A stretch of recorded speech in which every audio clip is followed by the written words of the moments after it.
talk about it some other time, man. Let's get into the next All part of the right, show, let's get man. into the next part. What we got going on here? Hey, Hey, man, futures. We got future. hey, this is a this is a good fight. But here's the question about this: Stipe Miocic versus Francis Ngannou 2. After everything that's transpired in the world since the first meeting, is this fight bigger?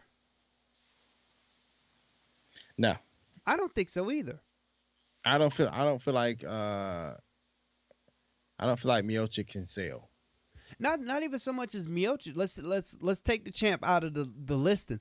When Ngannou fought that first time, he was on that meteoric rise, and we were like, "Oh, this is a scary dude." Now, I will agree with you with what you said about the mystic was taken away when It was. Stipe went to his ass.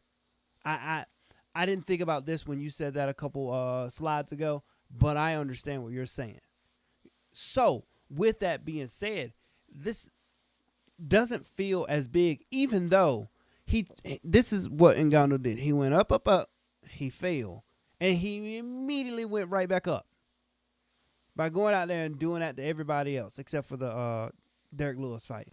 Now, with that being said, do we expect this fight to be any different than the first fight? I expect it to be different. We seen Miocic get knocked out, and we know Ngannou has that knockout power, and we seen Miocic stand and bang, and I haven't seen much ground game in his last two or three fights. Uh huh. So I feel like if it's a stand up game between Miocic and Ngannou, I feel like Ngannou has enough. He has enough fights under his belt since the last Miocic fight that he can actually pull this out. I feel like he can pull it out. I feel like he can knock him out in the first round. If he does not knock him out in the first round, Miocic has this in the bag. Now, can we? This is UFC 260, so we got a couple UFC's title fights and stuff beforehand. So let's just pretend they're not going to happen for the sake of my next sentence. Can we get back to back ones that happen like that, where when McGregor beat Poirier at 145, it's like he took a piece of Poirier. He was in his head, and he really went out there and he just overwhelmed him. Mm-hmm. Ngannou, Stipe went out there and took a piece of that man's soul. Now, past that, afterwards, Poirier went to 155, went on this meteoric rise, and has come out to the man that he is today. Can we see that again? Is Ngannou going to do I that think we again, can. I think we can. I or think is he going to go Ngannou. out there and freeze up? I think Ngannou's learned from his mistakes, and an L can teach you a lot about yourself, and it can actually pull something out of you to make you better. And I feel like Ngannou's at the point now where it's like I am better than I was the first time, and hopefully Miocic doesn't take him lightly because Ngannou can come in and he actually get him the business because he has what most fighters want, which is he has that off switch. Like you want, like you said in the past, he has that off switch. He can turn the lights off inside your brain real quick. And we've seen it happen so many times before. And he's fought some bigger and badder fighters than Miocic. I'm talking about power wise.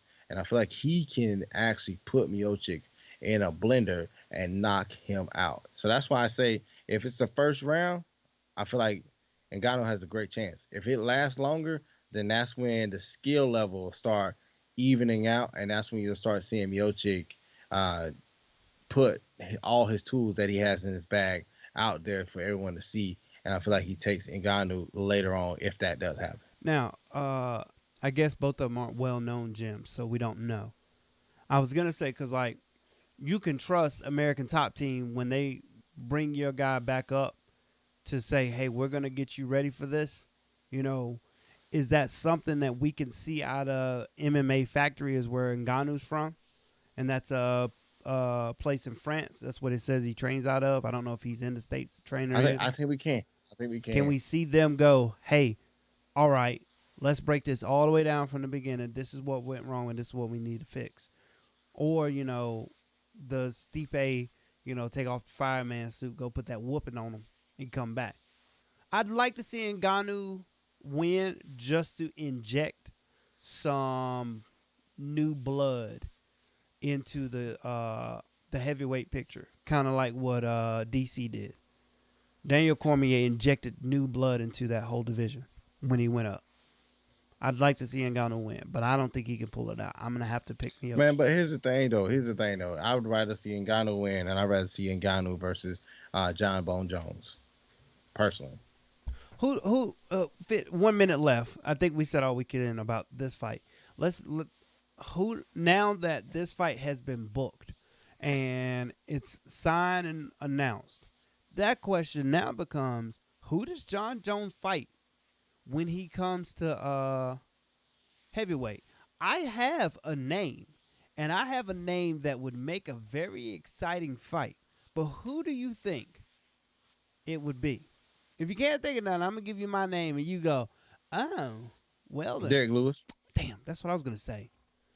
Derek Lewis, because it gives Derek an opportunity to prove his worth. Because every time he gets a big fight, he either falters or something happens and he doesn't perform the way he should. And this will give him an opportunity to perform. I think Derek Lewis, it also give him a payday too. Yeah, Because fighting a former champion also puts some more money in your pocket. and it's a dangerous Even enough fight for John Jones that we can get behind it. exactly. And this can be a pay-per-view. It could be a Standalone. standalone main event. It could be one of those ones where it could be a. I want to coin a new term. It could be a Nate Diaz pay per view, Yeah. where there's a pay per view and there's a star on it, and the star needs a somebody to dance with, and they pick Nate Diaz, and you think to yourself, "Oh damn, no, no, no, no, I'm 100% behind that. I like that." I Yeah. think I think that Derek Lewis would be a great non-title pay-per-view event that we would all be like, "Yep, didn't think about that. I like that. I like that Derek Lewis I fight like that Derek because Lewis then fight." it also gives John Jones an individual who is like mid tier. I wouldn't say mid tier. He's top He's eight, top, but he's not. top eight, Yeah, it's but he's Gate. not He's on. the Yeah, Dan Hooker of the heavyweight yeah, division. yeah. Like, yo, if you could beat him, we're gonna put you in something, but just know you're gonna have to come with it to beat him. You know? Because John Jones, he's gonna come with a different style, different technique, Yeah. especially for heavyweights. But John Jones doesn't have that knockout power. Derek Lewis does. True. True.